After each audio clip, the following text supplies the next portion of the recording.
Okay, Assalamualaikum. As I promised yesterday, this is a video to explain about amoeba and paramecium, how they carry out their living processes. So, kita mulakan dengan how they move.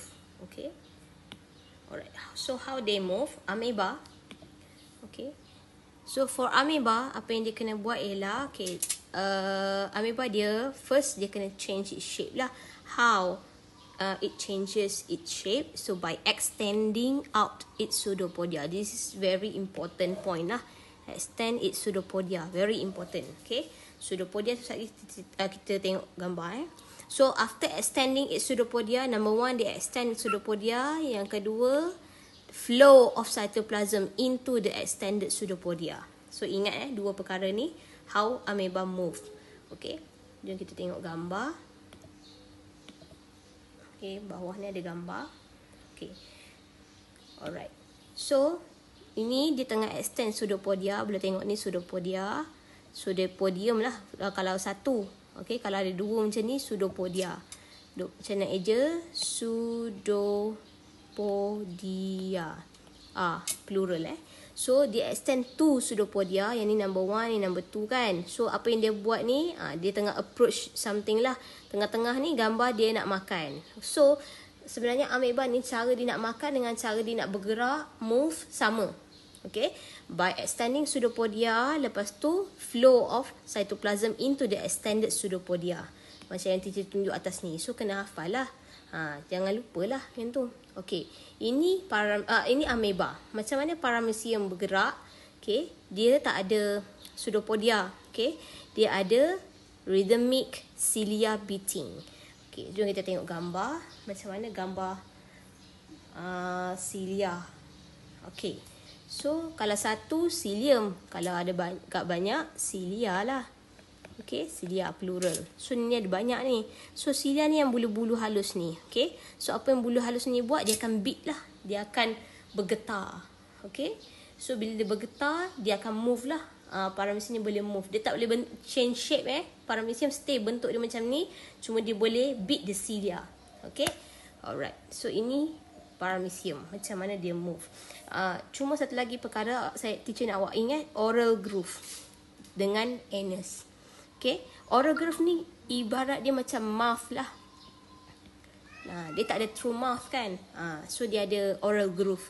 So kalau lah ada makanan kan kat sini kan, ada makanan contohnya. Alright. So cilia dekat sebelah ni, okay, ada cilia. Cilia ni akan beat the food. Dia akan masukkan food ni masuk dalam oral groove ni.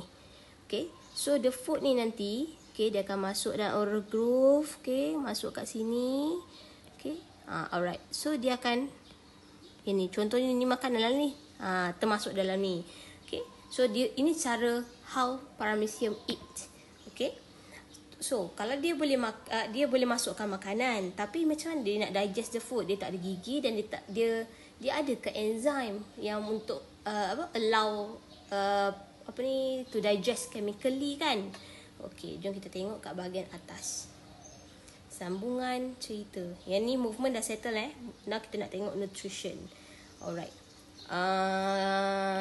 Tadi teacher dah cerita dah. Paramecium, dia ada presence of cilium bead. So, dia akan transfer the food into the oral groove. Okay. So, ini paramecium. Kalau amoeba pula, cara dia tadi, dia extend its pseudopodia. Dia akan trap the food. Okay, ini penting. Trap the food particle by phagocytosis. Trap the food. Dia akan enclose the food. Okay.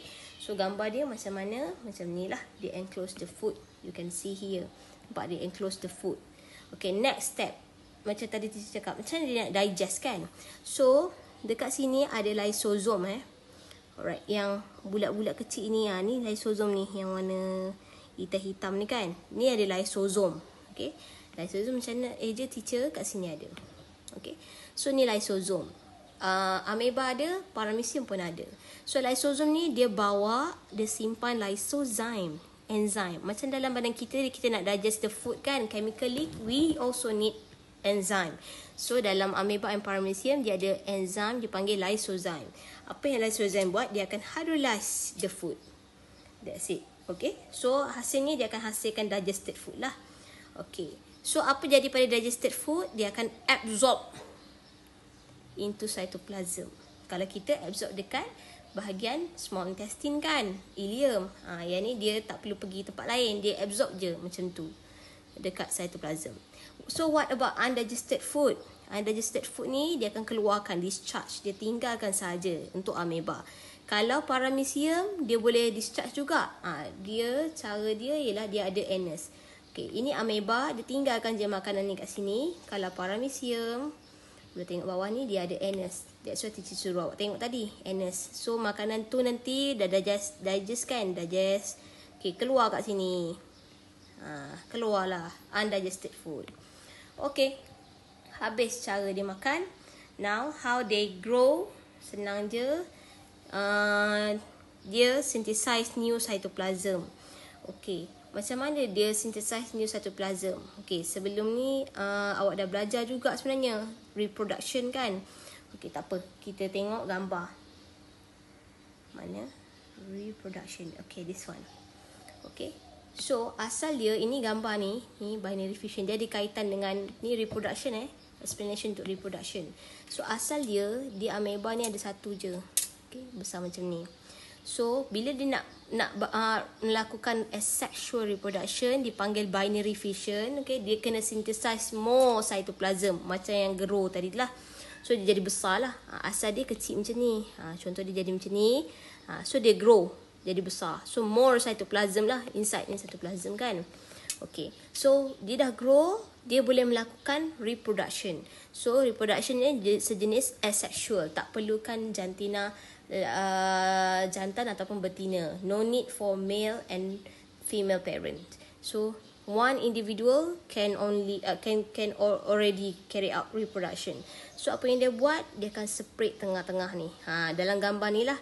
Okay, dia asalnya dia connected together. Okay, dia connected together macam ni.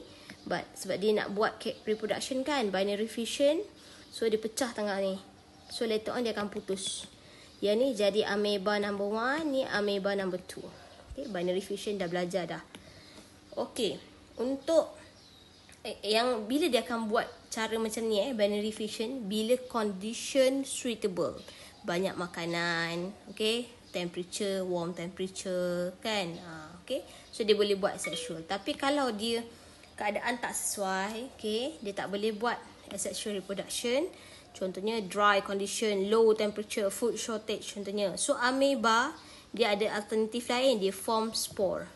Okay, spore ni akan germinate bila environment improve lah. For paramecium, okay, dia akan buat sexual reproduction, dia perlukan male and female parent. So apa yang dia akan buat, nama proses tu ialah conjugation, where they exchange the gametes lah. Alright. Okay, so habis pasal growth and reproduction. So kita tengok pula responding towards stimuli. Untuk dipanggil sebagai living organism, we must be able to be sensitive lah, to show response towards stimuli lah. So sama juga ameba, paramecium, dia akan bagi respon terhadap stimulus. Contohnya chemicals, touch, light. By moving away from the stimulus, dia akan lari lah daripada stimulus-stimulus yang disebut ni. Kalau respiration pula macam mana? Okay, sebab dia ni simple organism, unicellular. So kalau oksigen, carbon dioxide, dia akan lakukan simple diffusion saja on the surface of the cell. So katalah dia nak oksigen kan, dia take in oksigen by simple diffusion. Tak perlukan nostril, tak perlu lung dan sebagainya. Simple diffusion. Sama juga dengan carbon dioxide, kalau dia nak expel waste. Okay, carbon dioxide. Amonia pun sama. Amonia amonia ni waste. So kita dah cover sekali arung lah dengan excretion. Okay, excretion ni carbon dioxide, ammonia remove by simple diffusion. Okay, what about water, teacher? Okay, ameba dengan paramecium ni duduk dekat fresh water. So water ni ada banyak lah di sekeliling body dia kan. Alright, so dia akan diffuse. Okay, ni katalah ni ameba. Okay, water masuk dalam ni kan, absorbed. Okay, water.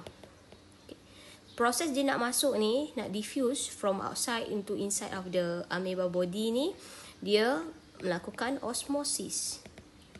Okay, dia panggil simple diffusion tu dipanggil osmosis sebab dia melibatkan water. Ini special process untuk water lah. Okay. Dan water ni akan pergi ke mana, teacher? Dia akan pergi ke cytoplasm dulu. Tapi dia akan, later on, dia akan pergi ke contractile vacuole. Water akan masuk dalam ni. Okay. Simpan dalam ni, contractile vacuole. Contractile vacuole ni, dia boleh expand, jadi lebih besar. Kita padam pula yang ni, kita jadikan dia lebih besar. Kita lukis gambar warna biru. So, dia jadi besar warna biru. Okay, jadi besar. Ini maximum size. Okay. Dia boleh expand to maximum size. Let's say dah masuk dah air dalam ni, dah maximum size. Ada lebihan water. Apa jadi pada lebihan water? Lebihan water tu kena buang lah. Excess water kena remove. Excess water kena remove juga. Okay. Osmosis juga. Nama proses tu, dia diffuse out tu, osmosis juga. Okay. The whole processes untuk pergerakan air masuk, kalau tak cukup air dalam ameba, air masuk ataupun air yang terlebih akan keluar, ini dipanggil osmoregulation. Okay, osmo meaning dia refer pada water molecule. Regulation maksudnya kalau air kurang akan ada air yang masuk, kalau air terlebih akan ada air yang keluar. Okay, alright. Habis excretion. Apa lagi yang kita tak cover? Habis. Okay. Cuma teacher nak highlight sikit. Contractile vacuole. Ini contoh contractile vacuole. 1, 2. Untuk paramecium ada 2. Untuk ameba, contractile vacuole dekat sini. Okay. Contractile vacuole. Yang ni food vacuole. Yang tadi dia trap the food kan. Jadi food vacuole. Food vacuole ni akan combine dengan lysosome. Lysosome akan release lysozyme, digest the food. Cara dia feeding tadi. Thank you so much.